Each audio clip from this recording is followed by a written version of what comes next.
Israel's military says that 8 soldiers have been killed in southern Gaza in the deadliest attack on Israeli forces in months. The army said Saturday, without elaborating, that the troops were killed in an explosion. The deaths will likely fuel calls for a ceasefire and heighten Israeli public anger over ultra-Orthodox exemptions from the military. Months of ceasefire negotiations have failed to find common ground between Israel and Hamas. U.S. Secretary of State Antony Blinken said earlier in the week that Hamas proposed changes to a U.S.-backed plan. Blinken said that some of them were workable and some not, without elaborating.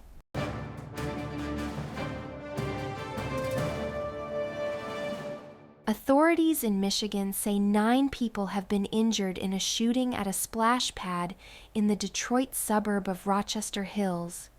2 young brothers and their mother are among the victims. The 8-year-old boy and the mother are in critical condition, while the 4-year-old child is stable. The other 6 victims are also said to be in stable condition. Police say a suspect died from a self-inflicted gunshot wound at a nearby home. Oakland County Sheriff Mike Bouchard says the gunman had no known connection to the victims. The splash pad is at a city park and includes gentle fountains and water sprays for children to play in.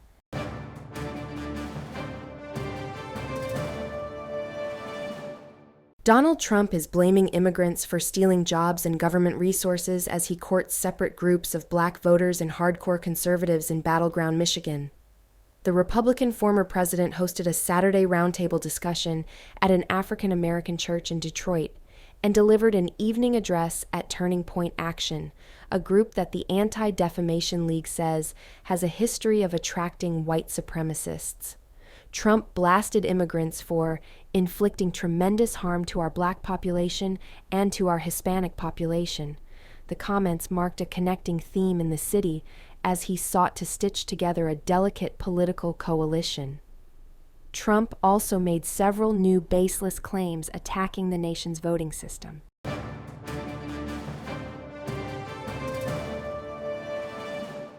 Donald Trump has suggested President Joe Biden should have to take a cognitive test, only to confuse who administered the test to him in the next sentence. The former president and presumptive Republican nominee referred during a speech on Saturday night to Republican Texas Representative Ronnie Jackson, who was the White House physician for part of his presidency, as Ronnie Johnson. The moment came as Trump was questioning Biden's mental acuity, something he often does on the campaign trail and social media.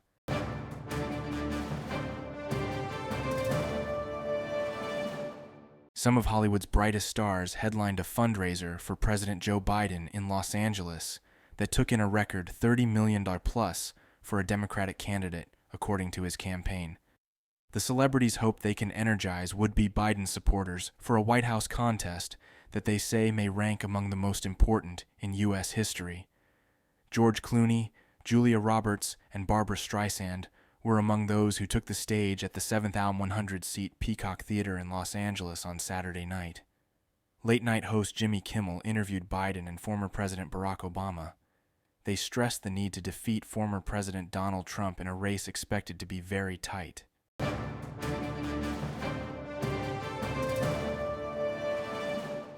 Britain has put on a display of birthday pageantry for King Charles III with a military parade that marked the Princess of Wales's first appearance at a public event since her cancer diagnosis early this year. Bystanders cheered as Kate joined other members of the royal family on a Buckingham Palace balcony at the end of the King's birthday parade. Kate disclosed in March that she was undergoing chemotherapy for an unspecified form of cancer. Charles is also being treated for cancer. The king inspected the troops at Saturday's event known as Trooping the Color. It's a spectacle involving 1,400 soldiers, 250 military musicians, and more than 200 horses.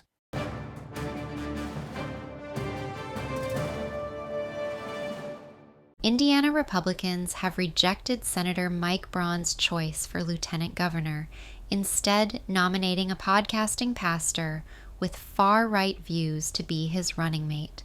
Braun, who is leaving the Senate, endorsed State Representative Julie McGuire for his running mate. when he became the GOP nominee for governor. Indiana delegates usually back the nominee's chosen running mate without a challenge. But during Saturday's state Republican Party convention, party delegates instead chose Pastor Micah Beckwith over McGuire. Beckwith promotes uncompromising positions on abortion, gender, and sexuality, and co-hosts his Jesus, Sex, and Politics podcast. He lobbied delegates for a year to win the nomination.